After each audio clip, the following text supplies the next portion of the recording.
strokes are brain attacks which can be in the form of either blockage in the brain blood supply, which we call as ischemic stroke, or when there is a disruption or the rupture of the blood vessels, and then we call it as a hemorrhagic stroke. Now, stroke has a most common cause of morbidity and mortality all over the world. Now, the importance of recurrent stroke.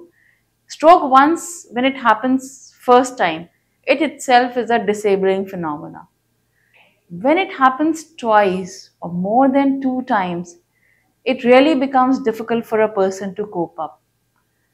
The most important part is that it is possible to stop the recurrent stroke.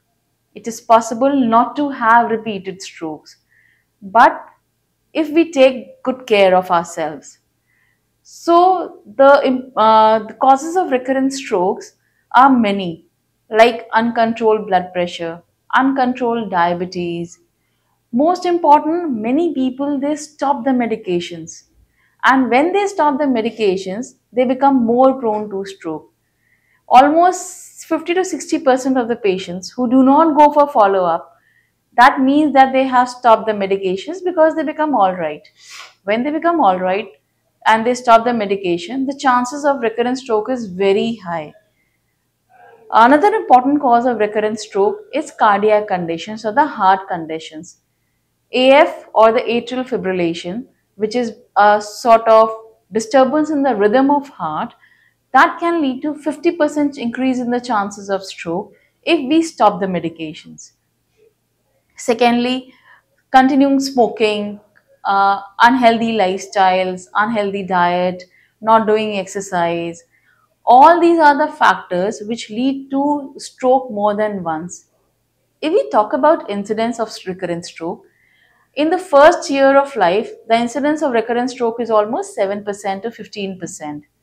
However, as the year goes by, because since people are more, they have more chances of leaving the medications as the time passes by, at 5 years, the incidence may increase up to 15 to 35%.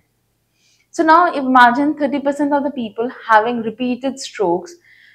One stroke is good enough to put a person to bed. Those person may lie on bed for maybe a month, maybe 15 days, and sometimes 6 months, sometimes lifelong. Having repeated stroke is a real disaster.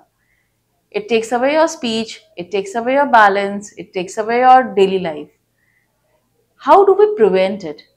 The most important thing is that we should not be careless even when we have the first stroke, even when we do not have any stroke rather. Be careful about your diabetes, be careful about your blood pressure. Do not miss any drugs.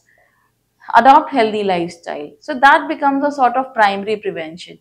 But this primary prevention carries on even after the first stroke as a part of secondary prevention as well.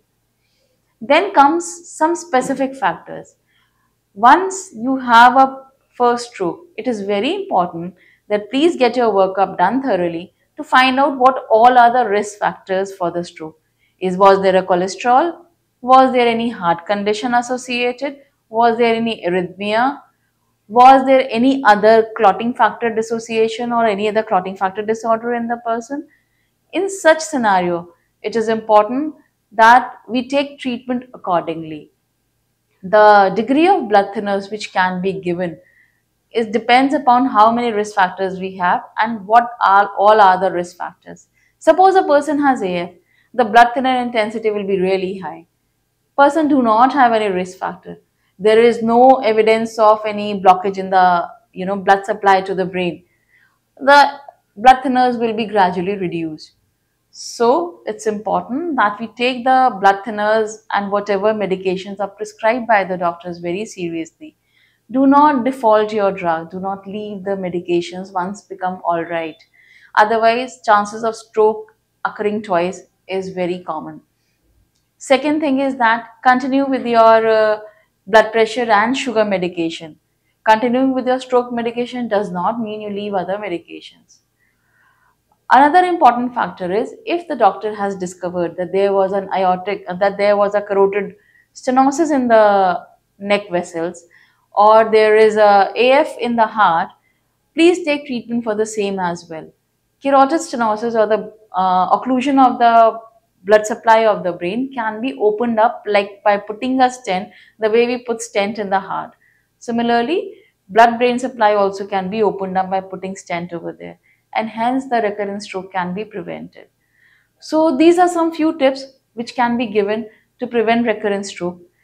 I just wish that once first, the stroke should not strike even once, but if it has struck once, please take due care so that it does not occur twice, and or go in for physiotherapies after the first stroke so that you soon come back on your feet.